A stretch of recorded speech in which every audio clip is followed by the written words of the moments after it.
প্রিয় দর্শক শ্রোতা, আজকের এই ভিডিওটি হতে পারে আপনার জীবনের সবচেয়ে গুরুত্বপূর্ণ একটি ভিডিও। কারণ আজ আমরা জানব এমন একটি দোয়া সম্পর্কে যে দোয়াটি নবীজি সাল্লাল্লাহু আলাইহি ওয়াসাল্লাম বলেছেন সাইয়্যিদুল ইস্তিগফার সম্পর্কে, অর্থাৎ সকল ইস্তিগফারের মধ্যে শ্রেষ্ঠ ইস্তিগফার হলো সাইয়্যিদুল ইস্তিগফার। এই সাইয়্যিদুল ইস্তিগফার এমন একটি ইস্তিগফার, নবীজি বলেছেন সকালবেলা দীর্ঘ বিশ্বাস নিয়ে এই সাইয়্যিদুল ইস্তিগফার পাঠ করলে সন্ধ্যার হওয়ার আগে যদি সে ব্যক্তি মৃত্যুবরণ করে তাহলে সে জান্নাতি হবে। সুবহানাল্লাহ। আর সন্ধ্যাবেলা যদি এই সাইয়্যিদুল ইস্তিগফার একবার পরে সকাল হওয়ার আগেই মৃত্যুবরণ হয় তাহলে সেও জান্নাতি হবে। এই গ্যারান্টি দিয়েছেন স্বয়ং নবীজি সাল্লাল্লাহু আলাইহি ওয়াসাল্লাম। প্রিয় দর্শক, একটু চিন্তা করুন, আমরা প্রতিদিন কত গুনাহ করি, জানা অজানা, ইচ্ছাকৃত অনিচ্ছাকৃত কত গুনাহ করি, কত পাপ কাজ করি। কিন্তু আল্লাহ সুবহানাহু ওয়া তাআলা এতটাই দয়ালু যে তিনি আমাদের জন্য এমন একটি আমল দিয়েছেন যার মাধ্যমে বান্দা ক্ষমা লাভ করতে পারে এবং জান্নাতের আশা করতে পারে। প্রিয় দর্শক, তাই ভিডিওটি শেষ পর্যন্ত অবশ্যই দেখবেন, কারণ আজ শুধু দোয়াটি নয়, এর অর্থ, ফজিলত, ইস্তেগফারটি পড়ার নিয়ম আমরা জানব ইনশাআল্লাহ। প্রিয় দর্শক, ইস্তিগফার শব্দের অর্থ হলো আল্লাহ তাআলার কাছে ক্ষমা প্রার্থনা করা। সাইয়্যিদুল ইস্তিগফার হলো সকল ইস্তিগফারের মধ্যে সবচেয়ে শ্রেষ্ঠ ইস্তিগফার। এই ইস্তিগফারটি স্বয়ং নবীজি সাল্লাল্লাহু আলাইহি ওয়াসাল্লাম আমাদেরকে শিখিয়েছিলেন। এটি সহিহ বুখারী শরীফে বর্ণিত হয়েছে। সাইয়্যিদুল ইস্তিগফারটি হলো আল্লাহুম্মা আনতা রাব্বি লা ইলাহা ইল্লা আনতা খালাকতানি ওয়া আনা আবদুকা ওয়া আনা আলা আহদিকা ওয়া ওয়া'দিকা মাস্তাতা'তু আউযু বিকা মিন শাররি মা সানা'তু আবু'উ লাকা বিনি'মাতিকা আলাইয়া ওয়া আবু'উ লাকা বিযামবি ফাগফিরলি ফাইন্নাহু লা ইয়াগফিরুয যুনুবা ইল্লা আনতা। এটাই হলো সেই সাইয়্যিদুল ইস্তিগফার। আপনারা মুখস্থ করতে না পারলে দেখে দেখেও সকাল সন্ধ্যায় একবার করে এই ইস্তিগফারটি পড়ার চেষ্টা করবেন। এই ছোট দোয়ার ভিতরে রয়েছে তাওহীদ, কৃতজ্ঞতা, আত্মসমর্পণ, গুনাহের স্বীকারোক্তি এবং ক্ষমা প্রার্থনার এক অপূর্ব সমন্বয়। প্রিয় দর্শক শ্রোতা, এ দোয়ার অর্থ অত্যন্ত গভীর। অর্থ হলো, হে আল্লাহ, আপনি আমার রব, আপনি ছাড়া কোনো সত্য ইলাহ নেই। আপনি আমাকে সৃষ্টি করেছেন এবং আমি আপনার বান্দা। আমি আমার সাধ্য অনুযায়ী আপনার অঙ্গীকার ও প্রতিশ্রুতির উপর আছি। আমি আমার কৃতকর্মের অনিষ্ট থেকে আপনার কাছে আশ্রয় চাই। সুবহানাল্লাহ। আপনি আমাকে যে নিয়ামত দিয়েছেন তা স্বীকার করছি এবং আমার গুনাহও স্বীকার করছি। তাই আমাকে ক্ষমা করুন, কারণ আপনি ছাড়া কোনো ক্ষমা করার কেউ নেই। দেখুন প্রিয় ভাই ও বোনেরা, এ দোয়া বান্দার প্রথমে আল্লাহকে রব হিসাবে স্বীকৃতি করছে, স্বীকার করছে, তারপর নিজের দুর্বলতা ও গুনাহ স্বীকার করতেছে। আর এটাই হলো ইস্তিগফারের সত্যিকারের তওবা। রাসূলুল্লাহ সাল্লাল্লাহু আলাইহি ওয়াসাল্লাম বলেছেন, যে ব্যক্তি দীর্ঘ বিশ্বাস নিয়ে সকালে এই দোয়া পড়বে এবং সন্ধ্যার আগেই মারা যাবে, সে জান্নাতীদের অন্তর্ভুক্ত হবে। আর যে ব্যক্তি রাতে এই দোয়া পড়বে এবং সকাল হওয়ার আগেই মারা যাবে, সেও জান্নাতীদের অন্তর্ভুক্ত হবে। বলুন না সুবহানাল্লাহ। প্রিয় দর্শক, মানুষ মৃত্যুবরণ করে দুইটি সময়ে, হয়তো রাতে নয়তোবা দিনে। এজন্য সকাল সন্ধ্যায় এই সাইয়্যিদুল ইস্তিগফারটি পড়ব। কিভাবে আমল করবেন তাও আপনাদেরকে নিয়মটি বলে দেব। প্রিয় দর্শক, ভাবুন একবার কত বড় সুসংবাদ। আজ আমরা কত দুনিয়াবি কাজের জন্য সময় দেই, অথচ এমন একটি দোয়া পড়তে সময় লাগে মাত্র 1 মিনিট। এই 1 মিনিট সময় ব্যয় করে যদি আমরা সকাল সন্ধ্যায় আমল করতে পারি, তাহলে নবীজি আমাদের জান্নাতে যাওয়ার গ্যারান্টি দিয়েছেন। বলুন না সুবহানাল্লাহ।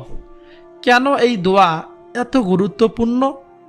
কারণ মানুষ গুনাহ ছাড়া থাকতে পারে না।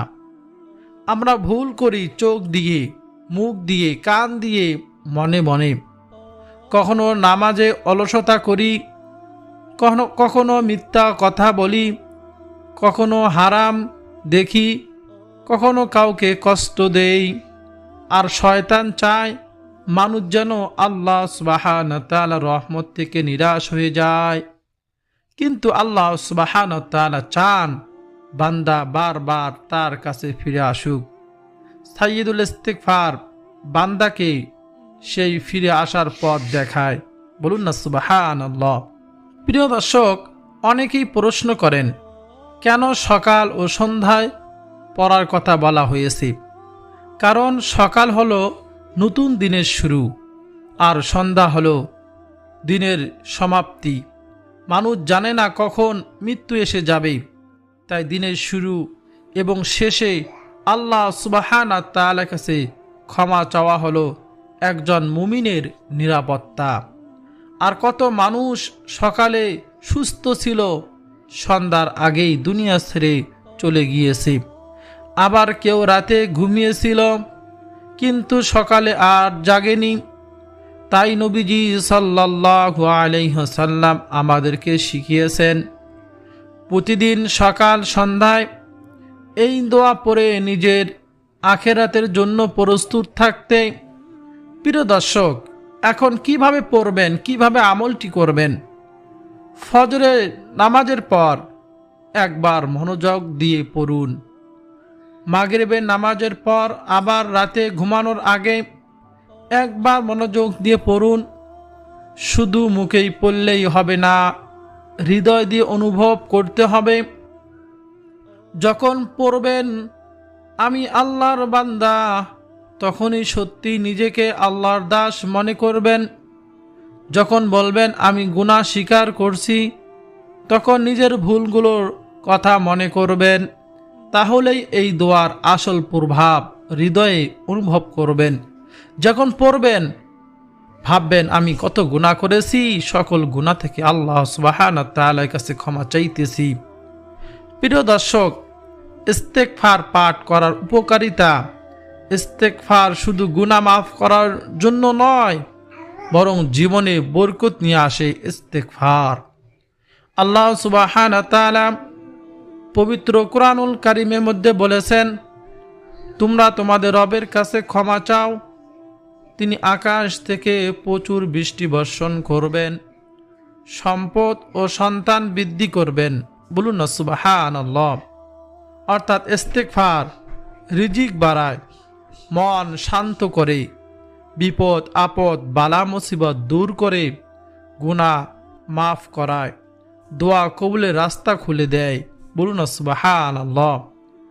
অনেক মানুষ বলে মন অস্থির লাগতেছে, দুশ্চিন্তা যায় না, কাজের বরকত নেই, টাকা পয়সা ব্যবসা বাণিজ্যে বরকত নেই। প্রিয় দর্শক, নিয়মিত ইস্তেগফার পাঠ করুন, আল্লাহর রহমতে পরিবর্তন এনে দেবে ইনশাআল্লাহ।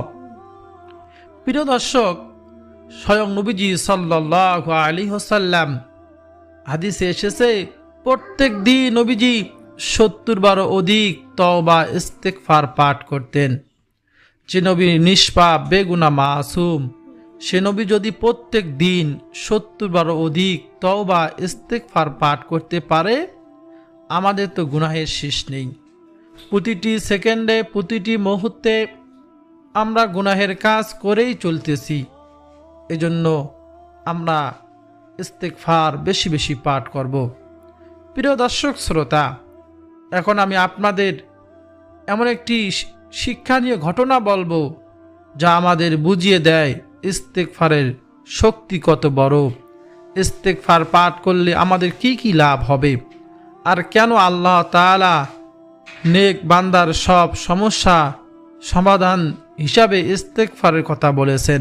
একবার এক বুজুর্গ আল্লাহ ভীরু আল্লাহ ওলি ব্যক্তি মানুষের মাঝে বসেছিলেন। মানুষ বিভিন্ন সমস্যা নিয়ে তার কাছে আসতেছিল। কেউ দুনিয়ার কষ্টের কথা বলতেছিল, কেউ পরিবার নিয়ে চিন্তা করতেছিল, কেউ রিজিক নিয়ে হতাশা ছিল। আর আশ্চর্যের বিষয় হলো, প্রত্যেক প্রশ্নের উত্তরে তিনি একই কথা বলতেছিলেন, বেশি বেশি ইস্তেগফার পড়ো। প্রথমে একজন দরিদ্র ব্যক্তি এসে বলল, হুজুর, আমার রিজিক কম, অনেক কষ্টে দিন কাটতেছে, কাজ করি কিন্তু বরকত পাই না, সংসারে অভাব লেগেই আছে। তখন সেই বুজুর্গ আলেমে দিন আল্লাহর ওলি আল্লাহর পেয়ারা বান্দা শান্তভাবে বললেন, তুমি বেশি বেশি ইস্তেগফার পড়ো, আল্লাহ তাআলার কাছে ক্ষমা চাও। লোকটি হয়তো ভাবছিল, আমি তো টাকা পয়সার কথা বললাম, কিন্তু উনি ইস্তেগফারের কথা বললেন কেন? এরপর আর এক ব্যক্তি এসে বলল, হুজুর, আমার বিয়ে হয়েছে অনেক বছর, কিন্তু এখনো সন্তান নেই, অনেক দোয়া করেছি, চিকিৎসাও করেছি, আমার সন্তান হতেছে না, আমি এখন কি আমল করলে সন্তান পাব? বুজুর্গ আলেম আবার বললেন, তুমি বেশি বেশি ইস্তেগফার পড়ো। এরপর আর একজন এসে বলল, হুজুর, অনেক দিন বৃষ্টি হচ্ছে না, জমি শুকিয়ে গিয়েছে, ফসল নষ্ট হয়ে যাচ্ছে। ওই বুজুর্গ আলেমে দিন তিনি তাকেও একই উত্তর দিলেন, ইস্তেগফার পড়ো, আল্লাহ সুবহানাহু ওয়া তাআলার কাছে ক্ষমা চাও। সেখানে বসে থাকা লোকেরা অনেক অবাক হয়ে গেল। তারা বলল, হুজুর, সবাই তো ভিন্ন ভিন্ন সমস্যা নিয়ে এসেছে আপনার কাছে, কিন্তু আপনি সবার জন্য একই আমল বলছেন কেন? তখন সেই বুজুর্গ বললেন, আমি নিজের পক্ষ থেকে কিছুই বলিনি, আল্লাহ সুবহানাহু ওয়া তাআলা কুরআন থেকেই বলেছি। এরপর তিনি সূরা নূহের কয়েকটি আয়াত তিলাওয়াত করলেন, যেখানে নূহ আলাইহিস সালাতু ওয়াস সালাম তার জাতিকে বলেছিলেন, তোমরা তোমাদের রবের কাছে ক্ষমা প্রার্থনা করো, নিশ্চয় তিনি অত্যন্ত ক্ষমাশীল, তিনি তোমাদের উপর প্রচুর বৃষ্টি বর্ষণ করবেন, তোমাদের ধন সম্পদ ও সন্তান সন্ততি বৃদ্ধি করবেন, এবং তোমাদের জন্য বাগান ও নদী সৃষ্টি করবেন। বলুন সুবহানাল্লাহ। প্রিয় দর্শক, দেখুন, কোরআনের এই আয়াত আমাদেরকে শিখায়, ইস্তেগফার শুধু গুনাহ মাফের আমল নয়, এটি রিজিক বৃদ্ধির কারণ, সন্তান লাভের ওসিলা, রহমত ও বরকত নাজিলের মাধ্যম। বলুন না সুবহানাল্লাহ। আজ আমাদের জীবনে কত সমস্যা, কারো সংসারে অশান্তি, কারো ব্যবসায় ক্ষতি, কারো মনে দুশ্চিন্তা, কেউ অসুস্থ, কেউ হতাশা, অথচ আমরা আল্লাহ তাআলার কাছে কান্না করে ক্ষমা চাইতে ভুলে গিয়েছি, ইস্তেগফার পাঠ করতে ভুলে গিয়েছি। আমরা দুনিয়ার সব দরজা করা নারী, সব দরজায় চেষ্টা করি, কিন্তু আসমানের দরজায় আমরা দাঁড়াই না, আল্লাহ সুবহানাহু ওয়া তাআলার কাছে বলি না। প্রিয় দর্শক, মনে রাখবেন, গুনাহ মানুষের জীবনে অন্ধকার নিয়ে আসে, আর ইস্তেগফার সে অন্ধকার দূর করে রহমতের দরজা খুলে দেয়। বলুন না সুবহানাল্লাহ। হয়তো কোনো গুনাহের কারণেই আমাদের জীবনে বরকত কমে গিয়েছে, হয়তো আল্লাহ চান আমরা তার দিকে ফিরে আসি। তাই যখন বান্দা আন্তরিকভাবে বলে আস্তাগফিরুল্লাহ, আস্তাগফিরুল্লাহ, তখন আল্লাহ সুবহানাহু ওয়া তাআলার রহমত তার দিকে ধাপিত হয়। বলুন না সুবহানাল্লাহ। অনেক আলেম উলামায়ে কেরাম বলেছেন, নিয়মিত ইস্তেগফার মানুষের হৃদয়কে নরম করে, দোয়া কবুলের পথ খুলে দেয় এবং অদৃশ্যভাবে জীবনের কঠিন সমস্যাগুলো সহজ করে দেয়, কঠিন সমস্যাগুলো সমাধান করে দেয়। প্রিয় দর্শক শ্রোতা, তাই আজ থেকেই একটি অভ্যাস গড়ে তুলুন। হাঁটতে, চলতে, উঠতে, বসতে, কাজ করতে করতে, ঘুমানোর আগে, ফজরের পরে বেশি বেশি সবচেয়ে ছোট ইস্তেগফার পড়ুন, আস্তাগফিরুল্লাহ, আস্তাগফিরুল্লাহ, আস্তাগফিরুল্লাহ। আর সকাল সন্ধ্যায় অবশ্যই আমরা সাইয়্যিদুল ইস্তেগফারটি পড়ার চেষ্টা করব। প্রিয় দর্শক শ্রোতা, এই একটি যদি আমল আঁকড়িয়ে ধরতে পারেন, মজবুতভাবে করতে পারেন, তাহলে কাল কিয়ামতের ময়দানে এই আমলটি হতে পারে আপনার আমার নাজাতের ওসিলা। আমরা অনেক সময় বড় বড় আমল খুঁজি, কিন্তু এই ছোট আমলগুলোর অনেক অনেক ফজিলত রয়েছে। কে জানে, হয়তো এই ছোট আমলেই আপনার জীবনের সবচেয়ে বড় পরিবর্তনের কারণ হয়ে যেতে পারে। প্রিয় দর্শক, আমাদের বাস্তবতা হলো আমরা মোবাইলে ঘন্টার পর ঘন্টা ফেসবুক, ইউটিউব, টিকটকে অযথা কাটাই, কিন্তু 1 মিনিট সময় নিয়ে আল্লাহ তাআলার কাছে ইস্তেগফার পাঠ করে ক্ষমা চাই না। কিয়ামতের দিন মানুষ আফসোস করবে, তখন হয়তো এই ছোট আমলটাই আমাদের নাজাতের কারণ হবে।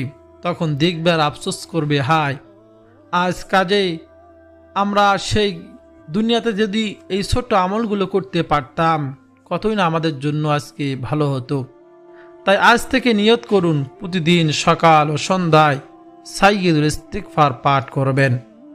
প্রিয় দর্শক শ্রোতা, এই সাইয়্যিদুল ইস্তেগফার পাঠ করার সাথে সাথেই আপনি দরুদ শরীফে আমলও করবেন।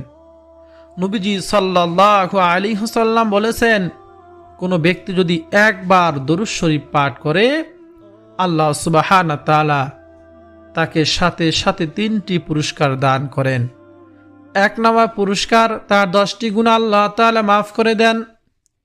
2 নম্বর পুরস্কার হলো তার উপর 10টি রহমত নাজিল করেন। 3 নম্বর পুরস্কার, তার 10 ধাপ মর্যাদা আল্লাহ সুবহানাহু ওয়া তাআলা বাড়িয়ে দেন। বলুন না সুবহানাল্লাহ। প্রিয় দর্শক, প্রত্যেকটি আমল কবুলিয়তের জন্য, দোয়া কবুলের জন্য অবশ্যই আপনার ওই আমলের সঙ্গে দরুদ শরীফ পাঠ করতে হবে, তাহলে সেই আমল, সেই দোয়া দ্রুত কবুল হবে। এবং নবীজি সাল্লাল্লাহু আলাইহি ওয়াসাল্লাম বলেছেন যে সকাল সন্ধ্যায় কোনো ব্যক্তি যদি 10 বার দরুদ পাঠ করে, কাল কিয়ামতের ময়দানে নবীজি তাকে সুপারিশ করে, শাফায়াত করে জান্নাতে নিয়ে যাবেন। বলুন না সুবহানাল্লাহ। আল্লাহ সুবহানাহু ওয়া তাআলা কিছু সংখ্যক ফেরেশতা এই দুনিয়ার জমিনে নিযুক্ত করে রেখেছেন। আমরা যখন দরুদ শরীফ পাঠ করি, আমাদের পাঠকৃত দরুদগুলো সঙ্গে সঙ্গে নবীজি রওজা মোবারকে পৌঁছে দেয়। নবীজি তখন দেখতে পারে উমুক জায়গা থেকে, উমুক গ্রামের উমুকের পুত্র উমুক তার উপর দরুদ পাঠ করতেছে। নবীজি তার জন্য দোয়া করেন। এই জন্য দরুদ শরীফের আমল অত্যন্ত গুরুত্বপূর্ণ আমল। ইস্তেগফারের সঙ্গে সকাল সন্ধ্যায় আমরা নিয়মিত দরুদ শরীফ পাঠ করব। সব থেকে ছোট দরুদ হলো সাল্লাল্লাহু আলাইহি ওয়াসাল্লাম। আমরা সকলেই পারি সাল্লাল্লাহু আলাইহি ওয়াসাল্লাম। আমরা যদি পারি দরুদ ইব্রাহিম পাঠ করার চেষ্টা করব। আর সাইয়্যিদুল ইস্তেগফার সকাল সন্ধ্যায় একবার করে দেখে দেখেও হলো পাঠ করব। আর যখনই স্মরণ হবে, সব থেকে ছোট ইস্তেগফার আস্তাগফিরুল্লাহ, আস্তাগফিরুল্লাহ পাঠ করব। আল্লাহ সুবহানাহু ওয়া তাআলা আমাদের ছোট আমলের বিনিময়ে আমাদেরকে দুনিয়া ও আখিরাতে সফলতা, কামিয়াবি দান করবেন। প্রিয় দর্শক, মৃত্যু আমাদের খুব কাছে। আমরা জানি না আগামীকাল বেঁচে থাকব কি না। হয়তো এই ভিডিও দেখার পর কারো জীবনে পরিবর্তন আসবে, হয়তো কেউ আজ থেকেই আল্লাহ সুবহানাহু ওয়া তাআলার পথে ফিরে আসবে। আল্লাহ সুবহানাহু ওয়া তাআলা আমাদের সবাইকে নিয়মিত ইস্তেগফার পাঠ করার তৌফিক দান করুন। আমাদের গুনাহগুলো মাফ করুন। মৃত্যুর আগে খাঁটি তওবা করার তৌফিক দিন এবং জান্নাতুল ফিরদাউস আমাদের সকলে নসিব করুন। সকলে বলি আমিন। প্রিয় দর্শক, ভিডিও যদি ভালো লাগে আপনার কাছে অবশ্যই লাইক করবেন, ইসলাম প্রচারের নিয়তে শেয়ার করবেন ভিডিওটি, এবং আরও ইসলামিক ভিডিও পেতে চ্যানেলটি সাবস্ক্রাইব করে পাশে থাকা বেল বাটনটি অন করে রাখবেন। আর ভিডিওতে লাইক দিবেন, কমেন্টে আমিন লিখে আমার দোয়ার সঙ্গে শরীক থাকবেন ইনশাআল্লাহ।